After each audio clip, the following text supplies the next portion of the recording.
Hi, my name is Dr. Alissa Bilfield, and I'm here to share more with you about a book that I wrote that's coming out on April 25th called Brewing Sustainability in the Coffee and Tea Industries.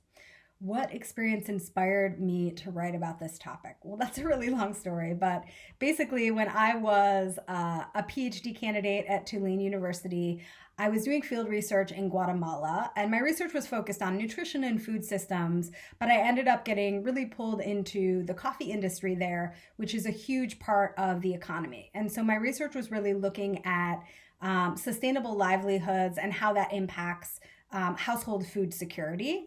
And I ended up being introduced to this really innovative coffee federation. So it's basically an organization that unites 8 different coffee cooperatives in Guatemala. And I came to learn more about this organization and its history, and also the work that it's been doing to become more sustainable, not just from an environmental perspective, but also socially and economically as well. And so my research ended up focusing on farmers' perspectives and also the supply chain's perspectives on the importance of one particular area of sustainability, which is gender equity. And that's kind of within the social sustainability sphere. So this cooperative in particular had over half of its members who were women. So they were women coffee farmers running their own operations.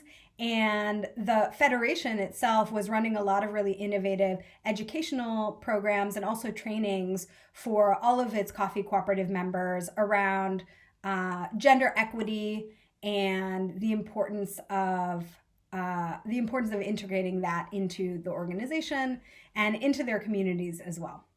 The book focuses on the intertwined industries of coffee and tea. How has coffee or tea shaped my work or me as writer? So that's a great question. I've been a really avid tea drinker since I was much younger, and the book kind of talks about this as well, how that was sort of my foray into the genre of caffeinated beverages. And then as I got into college and proceeded to go to grad school, get my master's degree and also my PhD, it was really coffee that got me through these critical moments. And as I learned more about the coffee industry, I really gravitated towards specialty coffee and coffee companies that have a purpose through certification, whether that's organic or fair trade. And so that definitely also shaped my interest in studying the impacts of fair trade and organic certification from the farmer's perspective. So as consumers, we have we make generalizations about what that might mean when we go to buy a pack of coffee or tea that's labeled as fair trade or organic. But I was really curious to learn about what the farmers thought about these certification programs and how the certification programs have influenced not just their practices as coffee and tea farmers, but also really their lives and their experiences. And so that really inspired this entire book, and I really did come to learn a lot more about farmers' experiences and really how they see themselves in this kind of global industries as they're evolving.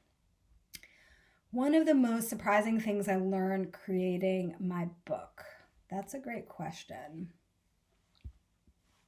I think one of the most surprising things I learned when I was writing this book, and again, there were so many, was really more around the history of coffee and tea. So it was always kind of blurry or hazy for me. I had a sense that, both of these crops came out of sort of longstanding histories, tea in Southern Asia and coffee in the East African region. But I came to learn a lot more about the evolution of these crops within those contexts, and also the cultural importance of coffee, particularly in the Ottoman Empire, and then tea in Southern Asia as well.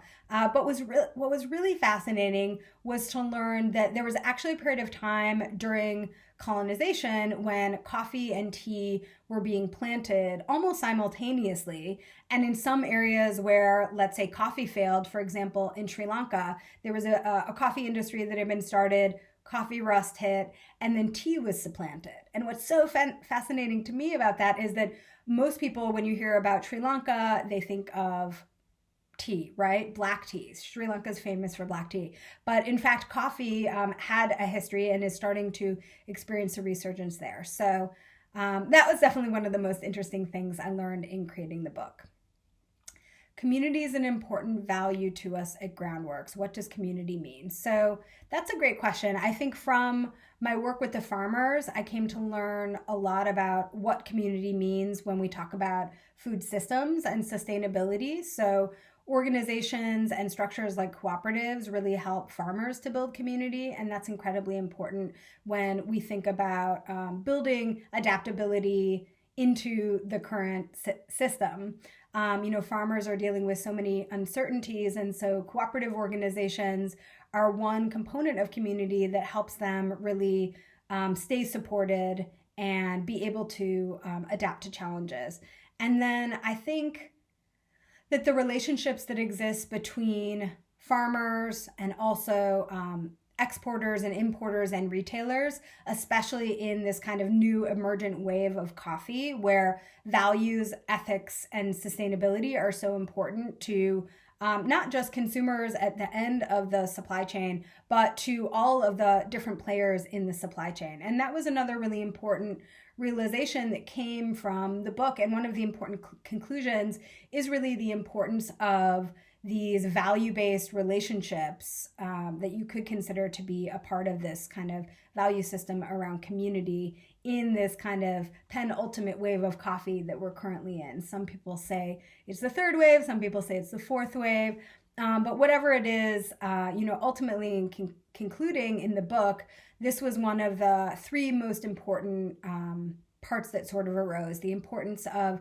cooperative organizations, which really create community for farmers, the importance of certifications like fair trade and organic that really serve as vehicles for empowering farmers to enhance what they do in all three spheres of sustainability. So the social, the economic, and also the environmental. And then finally, the supply chain. So one of the quotes from the book at the end from one of the research participants is that the supply chain is everything. And really, as it's evolved and again, sort of created more of a community-based or relationship-based feel to it, this is something that's really moving the industry forward. Am I a coffee drinker? What's my go-to coffee drink? I am a coffee drinker. It's really what has gotten me through definitely getting the master's degree and the Ph.D. I usually have a cup every day, first thing in the morning. If I have more time, I'll do a pour over. If not, I've got a great brewing machine, and then I'll foam up a little bit of oat milk as well as a treat on top. But if it's a really special like single lot or micro lot or something like that, I will just do, a pour over black so that you can really enjoy all of the subtlety of the coffee, because so much goes into growing the coffee, so much goes into roasting it. And certainly, to be able to taste all of those subtleties, it's great to consume coffee brewed in that way without any milk or sugar, as many of us are used to. What do I like to do when I'm not writing? So I live here in Seattle, which obviously has a huge coffee culture. So there's definitely a lot of coffee drinking to be had here. But aside from coffee drinking, another favorite pastime of Pacific Northwesters and also of mine happens to be hiking. So I try to get out either in one of the amazing urban parks in Seattle, which have incredible trail systems, or up in the mountains. We've got the Olympics on one side and the Cascades on the other. So it's really just a matter of picking where you want to go and adventure. And it's a great opportunity to be able to spend a lot of time outside while being here in Seattle.